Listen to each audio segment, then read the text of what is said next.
ध्यान से देखिए 13 का ए नंबर प्रश्न पर ध्यान दीजिए।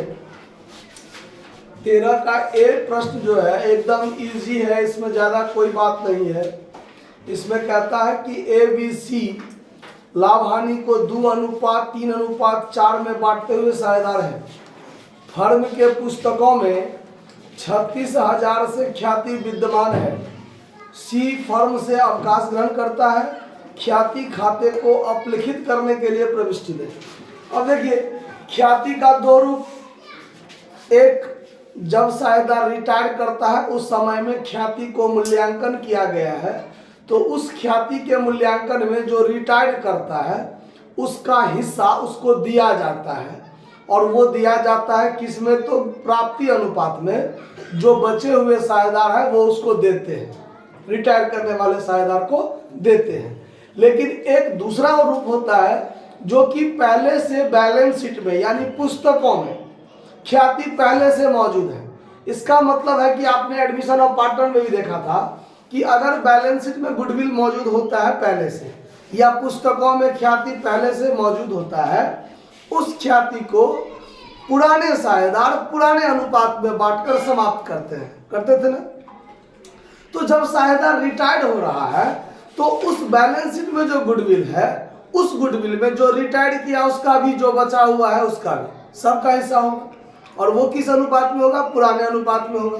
मतलब बैलेंस शीट में अगर गुडविल है तो उसको पुराने साझेदार पुराने अनुपात में बांटते हैं, यही जानते हैं ना।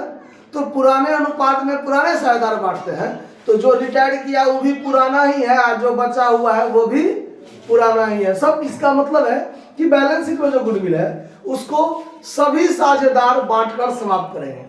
तो एडमिशन ऑफ पार्टनर के कंडीशन में कहेंगे कि पुस्तक में जो ख्याति होता है उसको पुराने साझेदार पुराने अनुपात में बांटते हैं, और रिटायरमेंट और डेथ के मतलब संबंध में जो कहेंगे कि बैलेंस शीट में अगर गुडविल हो तो उसको सभी साझेदार पुराने अनुपात में बांटते हैं। क्यों, तो जो रिटायर किया वो भी लेगा, जो बचा हुआ है वो भी लेगा, जो मर गया वो भी लेगा, जो बचा हुआ है वो भी लेगा, तो सब साझेदार लेगा ना। यानी अगर बैलेंस शीट में पहले से ख्याति मौजूद हो, विद्यमान हो, तो उसको पुराने मतलब सभी साझेदार, पुराने मतलब सभी साझेदार अपने पुराने अनुपात में बांटकर समाप्त करते हैं। तो इसके लिए सिर्फ एक एंट्री होगा, journal entry in the books of the firm के पुस्तक में जो इसका एंट्री होगा वो all partners capital account DR2 goodwill. क्या एंट्री बनाते हैं, पहले बनाते थे एडमिशन पार्टनर में old partners capital account DR2 goodwill, लेकिन यहाँ होगा all partners capital account DR2 goodwill. ठीक है, तो साझेदार है ABC, तो ABC तीनों को डेबिट करेंगे। A's capital account DR, B's capital account DR, B's capital account DR, C's capital account DR, और 2 में हो जाएगा गुडविल अकाउंट।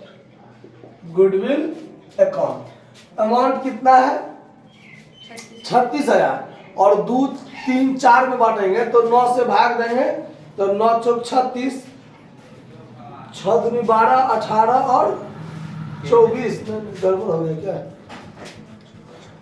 9 से भाग देंगे तो 9 चौक 4,000, 4 दूनी 8,000, 4 दूनी 8,000, 4 तिया 12,000 और 4 चौक 16,000, और यहाँ पर हो जाएगा कितना, 36,000। और नरेशन में लिख देंगे कि being goodwill divided by all partners capital account, all partners capital account in their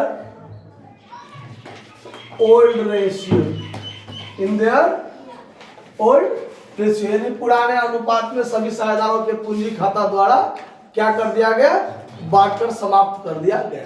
समझ में आ रहा था, कोई दिक्कत इस बात को समझने में, तो इसको नोट कर लीजिए। धन्यवाद, सवाल खत्म।